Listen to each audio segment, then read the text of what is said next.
บัดนี้เป็นครั้งที่ 27 ตรงกับวันที่ 6 ธันวาคม 2568 ข้าพเจ้านายพัฒนพรธรรมจารี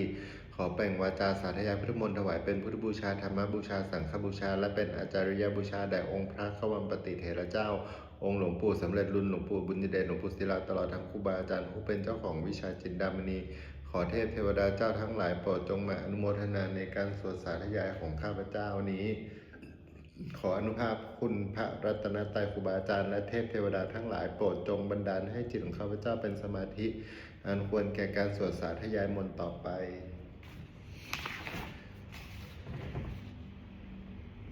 1 บทสวดชุมนุมเทวดาสัมมันตาจักวาเลสุตระคชันตุเทวตาสัทธมังมุนิราชาสาสุนันตุสักขโมกขดังสักเคกเมจลุเปคิริสิขรตเตจันตลิเควิมาเนดีเปรเทจะคาเมตรุวนาคาเนเคหาวัตุมหิเคเตภุมมาจยันตุเทวะชละทละวิสเมยคคันทัพพะนาคาติทันตาสันติเกยังมุนิวราวจนังสาธาโวเมสุนันตุธรรมสวนากาโลอายัมปทันตาธรรมสวนากาโลอายัมปทันตา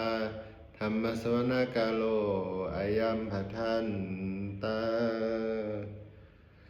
2 บทสวดนมัสการสิทธิคาถานะโมตัสสะภะคะวะโตอะระหะโตสัมมาสัมพุทธัสสะนะโมตัสสะภะคะวะโตอะระหะโตสัมมาสัมพุทธัสสะนะโมตัสสะภะคะวะโตอะระหะโตสัมมาสัมพุทธัสสะ3 บทสวดสัจจกิริยาคาถา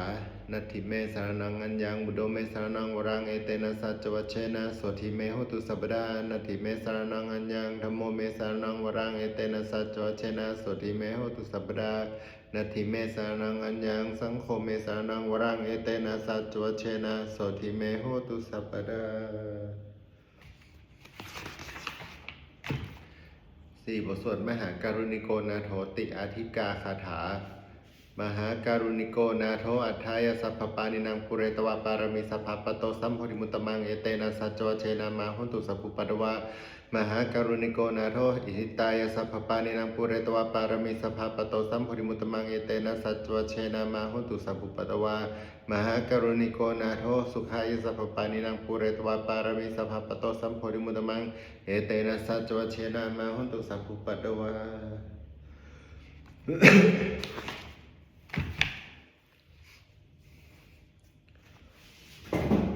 5 บทสวดมหาสมัยสูตรเอวเมสุตังเอกังสัมมยังภควาสเกสุวิหารติกปิลวัตุสมิงมหาวเนมหาตาภิกขุสังเขนะสัทธิปัญจมเตหิภิกขุสเตหิสเบเหวารันเตหิทัสสหิจโลกัรหตุหิเดวตายุปุเยนะสันนิปติตาหุนติภควันตังดัสนายภิกขุสังขันจาทะโคจตุนังสุทาวสกายิกานังเดวนังเอตระโหสิยังโคภควาสเกสุวิหารติกปิลวัตุสมิงมหาวเนมหาตาภิกขุสังเขนะสัทธิปัญจมเตหิภิกขุสเตหิสเบเหวารันเตหิทัสสหิจโลกัรหตุหิเดวตายุปุเยนะสันนิปติตาหุนติภควันตังดัสนายภิกขุสังขันจายานุนามยปิเยนะภควตานุปสังกมยมะอุปสังกมิตวะภควตสันติเกปัจเจกขัทธาภเสยมาเตทัคโคตาเดวตาเสยทัปินามะบาลวะปุริโสสามิชิตังวะบาหังภาษารยะภาษาริตังวะบาหังสมิเชยะเอวเมวะสุทาวะเสสุเดเวสุอันตรหิตาภควตปุระโตปตุระหังสุ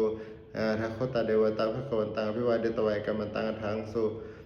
เอกามัตตังทิตาโคเอกาเดวตาภควโตสันติเกอิมังคทังอภาสิมหาสมโยปวันสมิงเดวกายสมาคตาคัตตัมหะอิมังธรรมสมยานุคิตายะวะอปริชิตาสังคันเตทัคโคอปราเดทัคโคอปราเดวตาภควโตสันติเกอิมังคทังอภาสิตัตระภิกขุสมาดหังสุจิตังอัตโนชุกมังกังสุสารัทิวเนตนิเหตวะอินทริยานิรักขันติปณิตาเตทัคโคอปราเดวตาภควโตสันติเกอิมังคทังอภาสิเชตวะคิลังเชตวะปริคังอินทคิลังวหัจจมเนชาเตจารันติสุทาวิมลาจักขุมตาสุดันตาสุสุนาคาเต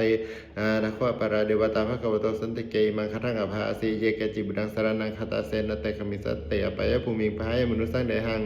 เดวการเดวกายังปริปุเรสันติเตทัคโคภควาภิกขุมันเตสิเยพุเยนะภิกขเวดัสสุโลกัฏตุสุเดวตาสนิปติตังหุนติตระคตังดัสนายภิกขุสังขันจา เยปิเตภิกขเวอเหสุงอติตมัฏฐานังอรหันโตสัมมาสัมพุทธาเตสัมปิภควันตานังเอตปรมาเยวะเดวตาสนิปติตาอเหสุงเสยทัพปิเมหังเอตาระหิเยปิเตภิกขเวทวิสันติอนาคตมัฏฐานังอรหันโตสัมมาสัมพุทธาเตสัมปิภควันตานังเอตปรมาเยวะเดวตาสนิปติตาภวิสันติเสยทัพปิเมหังเอตาระหิอาจิกิสามิภิกขเวเดวกายานังนามานิกิติสามิภิกขเวเดวกายานังนามานิเดสิสามิภิกขเวเดวกายานังนามานิตังสุนาทัสสะรุกรรมนาสิกโรธาภิสิสมิเตเอวัมหันเตติโคเตภิกขุภควโตปัญจโสสุงภควเอตดโวจะสิโลกมนุกัสสามิยะถาภุมาตรสิตาเยสิตาคิริขพรังปิตตาสมาหิตาปุถุสิหาวสลินาโลมหังสาวิสัมพุโนโอดาตมนาสาสุทาวิปัสสนมนาวิลาภิโยปัญจสตยตวาวเนกปิโลวัทเวตโตอมันติสทาสาวเกสาสเนรเตเดวกายาภิกันตาเตวิชานาถภิกขโวเตจาตปมะการุงสุตตวพุทธสสะสรังเตสัมปตุระหุญานังอมนุสานดัสนังอเปเกสัตมะดะคุงสหสังอัฏสัตสัตตริงสตังเอเกสหัสานังอมนุสานัมมัดสงอเปเกนันตมัดคุงทิสาสภาภุกะหุงตันจัสบังวิญญาญาวะจิตวานันจักขุมาตโตมันติสทาสาวเกสาสเนรเตมาราเสนาภิกันตาเตวิชานาถาภิกขโว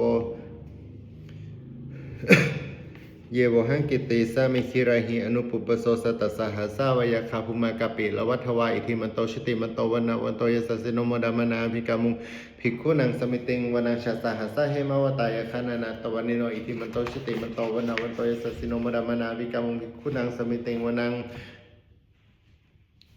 สัตตคิรติสหัสสายขณานาตวันนิโนอิทิมันโตชุติมันโตวันวันโตยสัสสิโนโมดามนาภิกามุงภิกขุนังสมิเตงวนังอิเจเตสลสัสหัสสายขณานาตวันนิโนอิทิมันโตชุติมันโตวันวันโตยสัสสิโนโมดามนาภิกามุงภิกขุนังสมิเตงวนังเกสามิตาปัญจสตายขณานาตวันนิโนอิทิมันโตชุติมันโต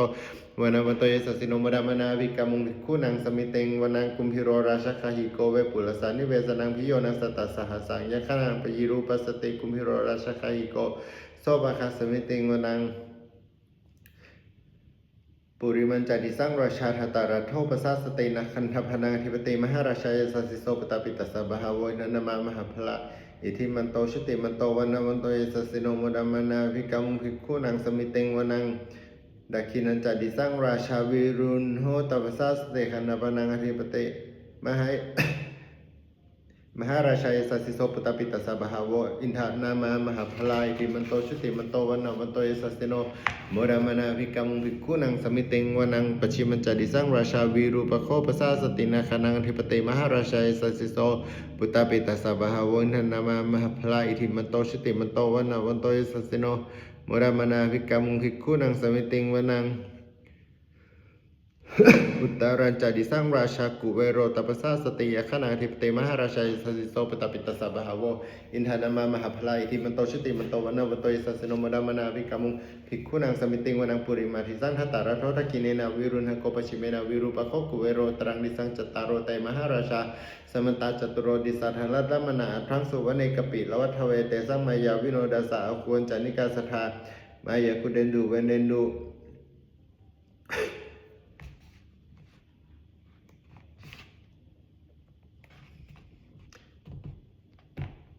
วิภูจาวิภูโตสหจันทโนกามเสโทจักกินุคันทุนิคันทุจัปปมาโดโอปมัญโยจะเดวัต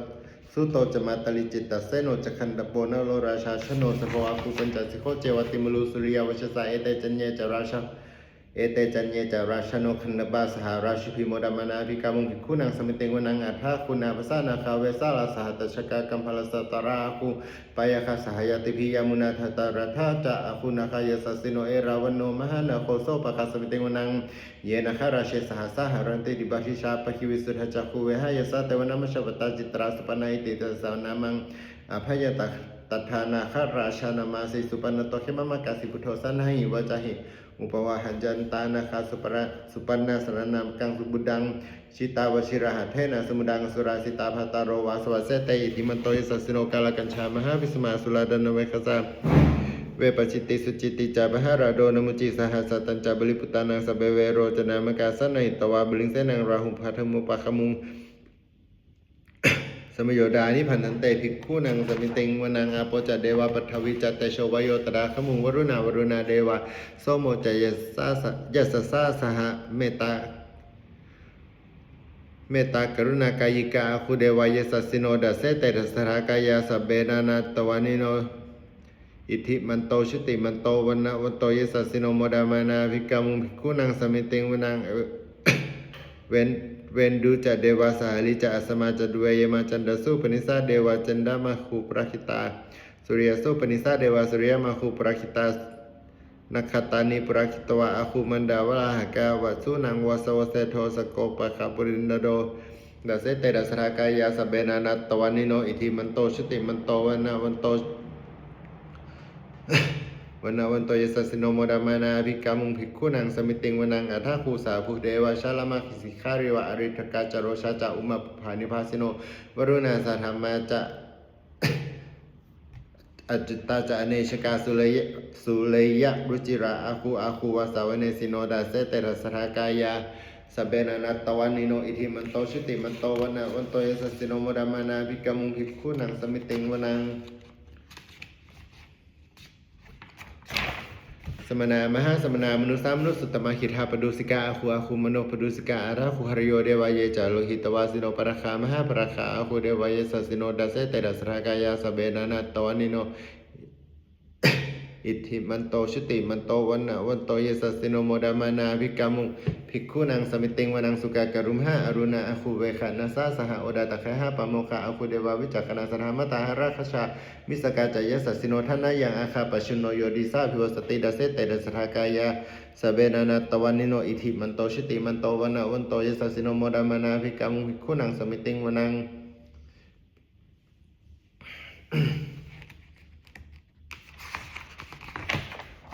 สัทเทเตเดวานิกายาสเบนานัตตวานิโนนามันวเยนะอาคันชุงเยจันเยสดิสาสหปวุทาชาติมาคิลังโอคตินัมนาสวังระเคโมคตรังนาคังจันดังวะอสิตาสิตังสุพรามาปรมาโตจัปุตตาอิทิมโตสหสันนังกุมาโรติโซจาโซปะคัสมิติงวนังสหัสพรามโลกานังมหาพรามาพิติทติอุปปโนอุปปันโนชติมันโตพิสมากายโยเยสัสสิโสทัสเสธาอิสราคูปัญเจกะวัสวัติโนเตสัญจามชโตอาคาหาริโตปริมาริโตกะ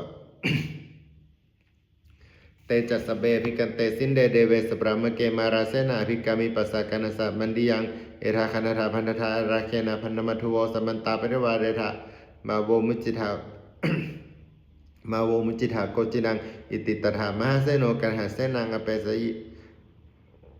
ปานีนาตลมหันจัสรังกตวานะเพระวังยะธาปาวุสโกเมโคยะธาทนายันโตสวิชุโก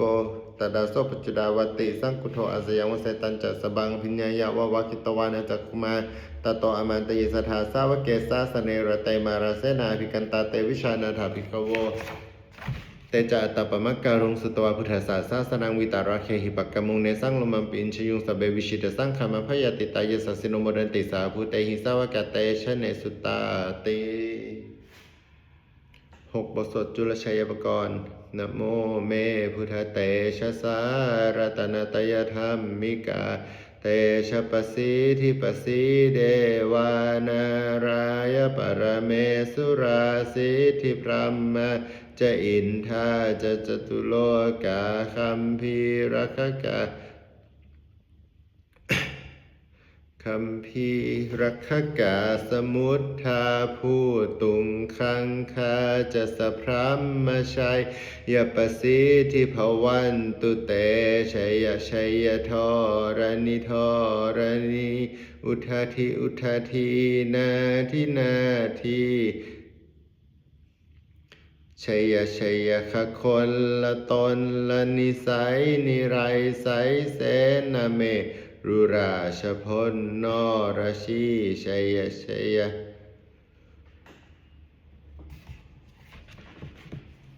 ทุนนิมิตตาโรคีชัยสิงคีสุทธา ทานมุขชาชัยชัยวรุณมุขาสาตราชัยชัยจำปาทินาคกุลคันทกชัยชัยคชคนนตุลงสุกรภูชงสีหาเพียคดีปาชัยชัยวรุณมุขายาตราช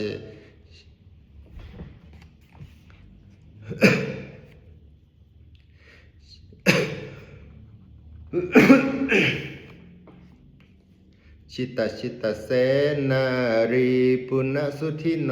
รดีชัยสุขาชีวีชัยทรณีตะเลสัทธาสุชัยยาชัยทรณีสานตินสัทธาชัยมังกราชรัญญาภวะเคชัยวรุณยักเคชัยรักขเสสุรภูชเตชาชัยพรหมเมธทคนาชัยราชาธิราสาชัยชัยปัทวิงสาพังชัยอรหันตาปเจกพุทธเสียสาวังชัยมเหสุโรหโรหรินเดวาชัยพรหมสุรโคชัยนาโควิรุณหโกวิรูปโคจันดิมารวิอินโดจะเวนเตยโยจะกุเวโร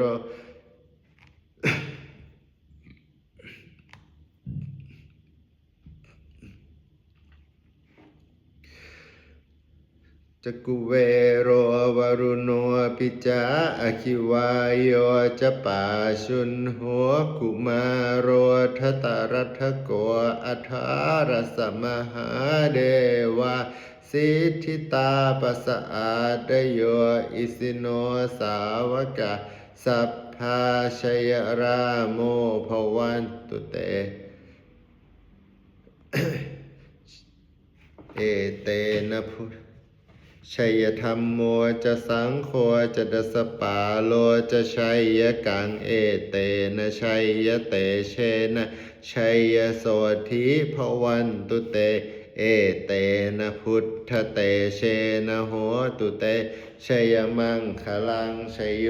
ปิพุทธสสิริมโตยังมารสัจปาปิมโต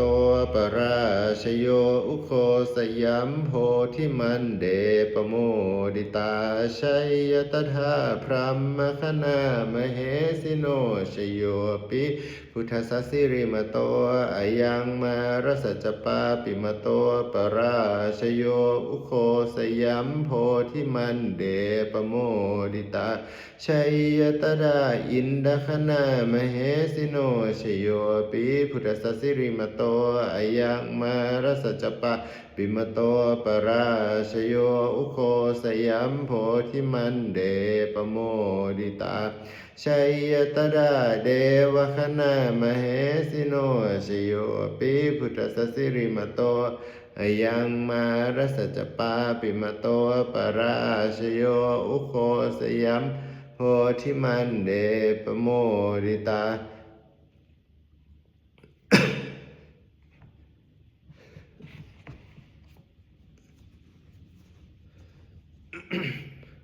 ปโมดิตาชัยตดาสุปันนคณามเหสิโนชโยปิพุทธสสิริมโต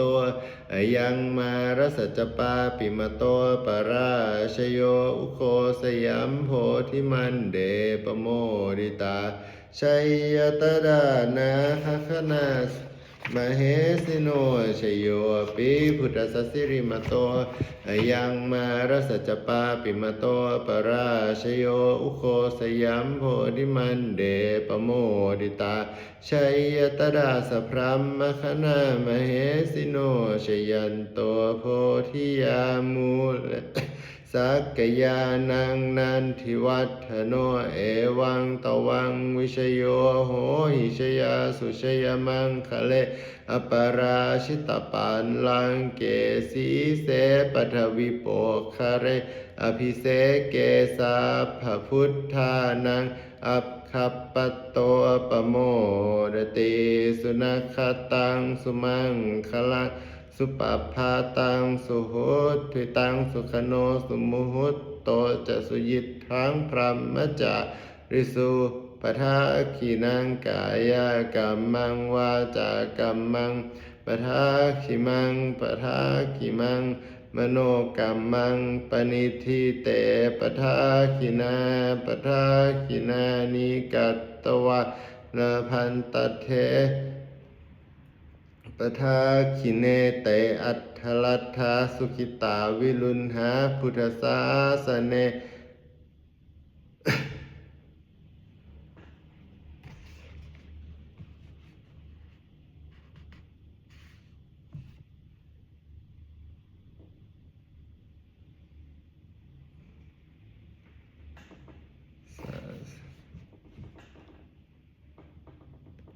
กายกัมมังวาจากัมมังปทาขินังปทาขินังมโนกัมมังปณิทิเตปทาขินาปทาขินานิกัตตวานลพันตเถปทาขิเนเตอัทธลัทธาสุขิตาวิรุณหาพุทธศาสเนอโรคาสุขิตาโหทัสหสะเพหิยาติภิสุนันตุพนโตเยเดวะอสมิงทาเนอาทิคาตาทิคายุกาสดาโหนตุสุขิตาโหนตุสัพดารักขันตุสัพสัตตานังรักขันตุชินสาสนังยากาจิปัฏฐนาเตสังสัพเพปุเรตุมโนรัฐายุตตากาเลปวัสสันตุวสังวสาวราหกาโรคาจุปัดดวาเตสังนิวาเรนตุจะสาบดากายสุขังจิตตาสุขังอรหันตุยะถาอรหัง7 บทสวดธรรมนิยามสตังเอวเมสตังเอกังสมยังภควาสวัสดิยวิหารติเชตวันเนนันทพินิกัสสะอาราเมตตระโคภควาภิกขุมันเตสิภิกขโวติพัทันเตติเตภิกขุภควโตปัญจโสสุงภควายตระโวจะอุปาดาวาภิกขเวตถาคตานังอนุปาดาวาตถาคตานังทริตาวสารหตุธรรมทริตตาธรรมนิยามตาสเบสังขารานิจาเตตังตถาคตอภิสัมพุชติอภิสัมมุชติอภิสเมติอภิสัมมุชิตวาอภิสเมตวาจิกติเดเสติปัญญาปฏิปัฏฐเปติวิวารติวิภัชติอุตนิกโรติสัพเบสังขารานิจาติอุปาดาวาภิกขเวตถาคตานังอนุปาดาวาตถาคตานังคริตาวสาธาตุธรรมทริตตาธรรมนิยามตาสัพเบสังขาราดุขาติตังตถาคตอภิสัมมุชติอภิสเมติอภิสัมมุชิตวาอภิสเมตวาจิกติเดเสติปัญญาปฏิปัฏฐเปติวิวารติวิภัชติอุตานิกโรติสัพเบสังขาราดุขาติอุปาดาวาภิกขเวตถาคตานังอนุปาดาวาตถาคตานังทริตาวสาธาตุธรรมทริตตาธรรมนิยามตาสัพเบธรรมะนัตตาติตังตถาคโตอภิสัมมุชติอภิสเมติอภิสัมมุชิตวาอภิสเมตวาจิกติเดเสติปัญญาปฏิปัฏฐเปติวิวารติวิภัชติอุตานิกโรติสัพเบธรรมะนัตตาติอิรามโวจะภควาอัตตมนาเตภิกขุภควโตภสิตังพินันดุนติ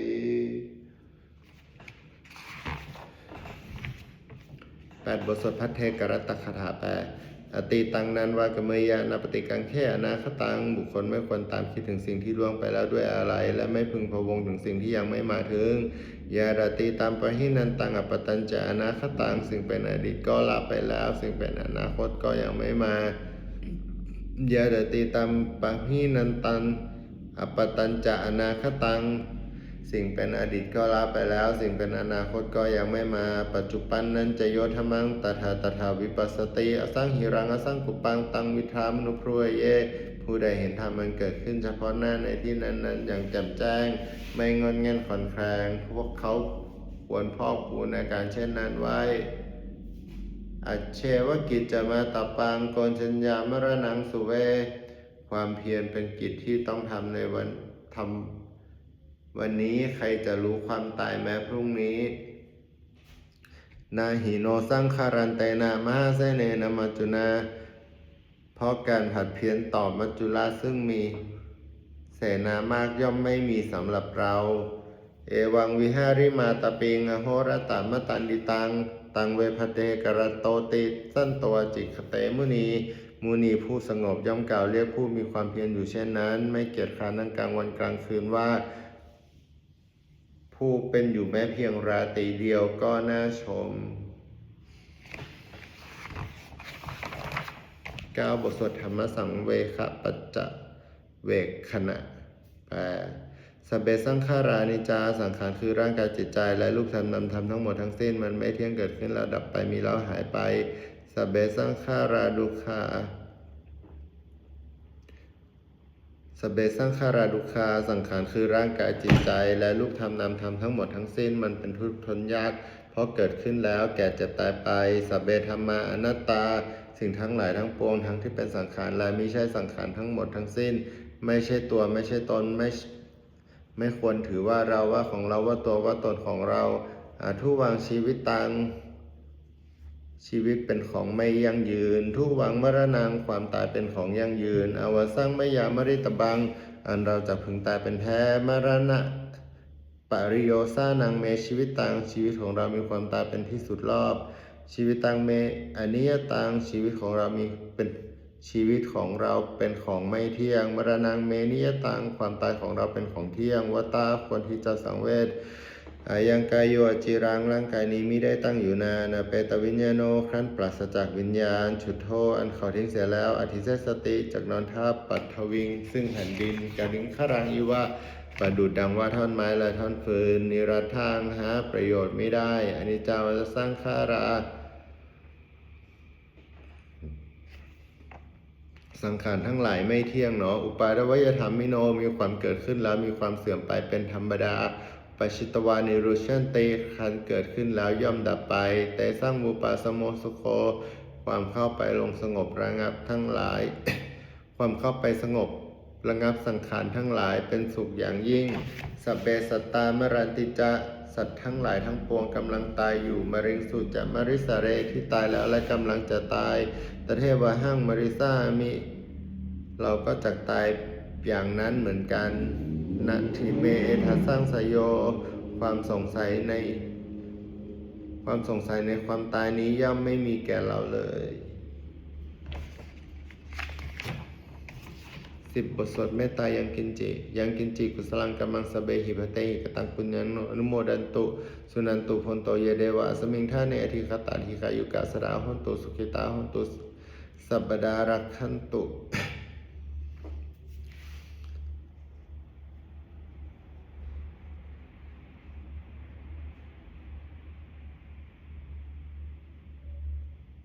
สุนันตุพนโตเยเดวะสมิงท่าเนอธิคตาธิกายุกาสราหนตุสุขิตาหนตุดุขาปมุญจันตุมาตาปิตาสุขิตาหนตุดุขาปมุญจันตุสัพเบยาติกาสุขิตาหนตุดุขาปมุญจันตุสัพเบยาติกาสุขิตาหนตุดุขาปมุญจันตุสัพเบปิสาสัพเพยคาสัพเพเวตาสัพเพสุขิตาหนตุทุกขาปมุญจันตุสัพเบอาจาริยุปชัยยาสุขิตาหนตุทุกขาปมุญจันตุสัพเบนัคขตาสุขิตาหนตุทุกข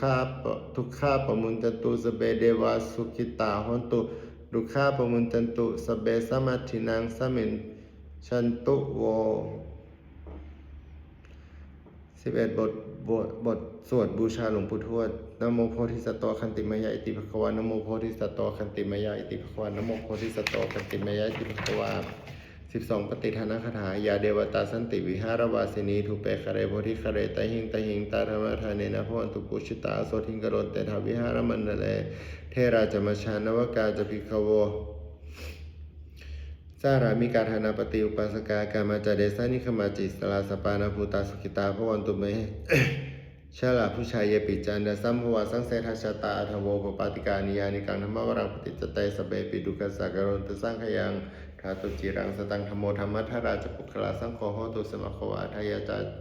หิตายะจาอัมเหระคตุสัทธัมโมสเบสเบ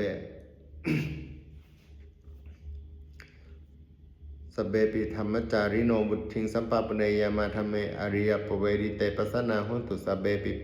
ปานิโนพุทธศาสเนสมาธารังปเวชันโตกาเลเดโวปวัสตุวุธิภาวะยสัตตานังสมิดังเนตุเมรณิงมาตาปิตาจัตตราชังนิจังรักขันติปตกังเอวังธรรมเมนาราชโนปชังรักขันตุสัพพะ 13 เทวตาวิโยชนะคาถาดุขปัตตาจนิดุขะพยาปัตตาจนิพยาโสกปัตตาจนิโสกะหันตุสเบปิปานิโนเอตาวตาจามหิสัมปตังปุญญสัมปดัง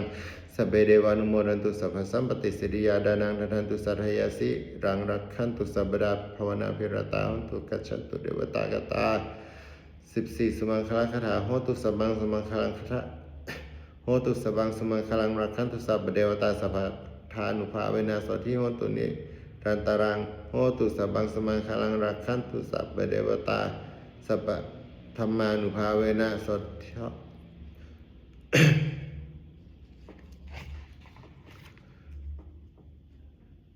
สัพพธรรมานุภาเวนะโสทิโหตุนิรันตรังโหตุสัพพังสมังคลังรักขันตุสัพพเดวตาสัพพสังฆานุภาเวนะโสทิโหตุนิรันตรังสัพเพพุทธาภลปตาปเจกนันจะยังพลังอรหันตานันจะเตเชนะรักขังมันธามิสัพพโสสัพเพพุทธาภลปตาปเจกนันจะยังพลังอรหันตานันจะเตเชนะรักขังมันธามิสัพพโสสัพเพพุทธาภลปตาปเจกนันจะยังพลังอรหันตานันจะเตเชนะรักขังมันธามิสัพพโสสัพเพพุทธาภลปตาปเจกนันจะยังพลังอรหันตานันจะเตเชนะรักขังมันธามิสัพพโสสัพเพพุทธาสัพเพพุทธาภลปตาปเจกนันจะยังพลังอรหันตานันจะเตเชนะรักขังมันธามิสัพพโสสัพเพพุทธาภลปตาปเจกนันจะเจ้าบาลังอรหันตานันจะเตชนะรักขังมัทธามิสัพพโสสัพเพพุทธาภลปตาปเจกนันจะยังบาลังอรหันตานันจะเตชนะรักขังมัทธามิสัพพโสสัพเพพุทธาภลปตาปเจกสัพเพพุทธาภลปตาปเจกนันจะยังบาลังอรหันตานันจะเตชนะรักขังมัทธามิสัพพโสสัพเพพุทธาภลปตาปเจกนันจะยังบาลังอรหันตานันจะเตชนะรักขังพันธามิสัพพโส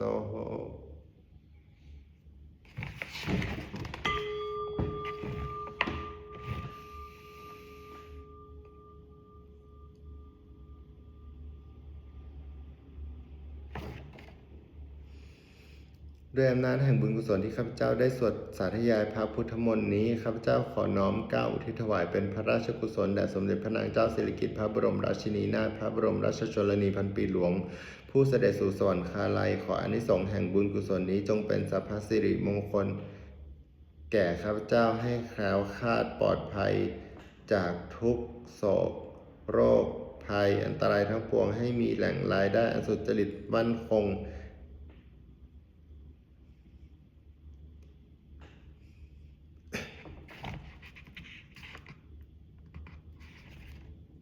ขออานิสงส์แห่งบุญกุศลนี้จงเป็นสัพพสิริมงคลแก่ข้าพเจ้าให้แคล้วคลาดปลอดภัยจากทุกโศกโรคภัยอันตรายทั้งปวงให้มีแหล่งรายได้สุจริตมั่นคงเป็นสัมมาอาชีพอันชอบธรรมคำว่าไม่มีอดอยากยากจนขออย่าได้มีแก่ข้าพเจ้าขอให้ข้าพเจ้ามี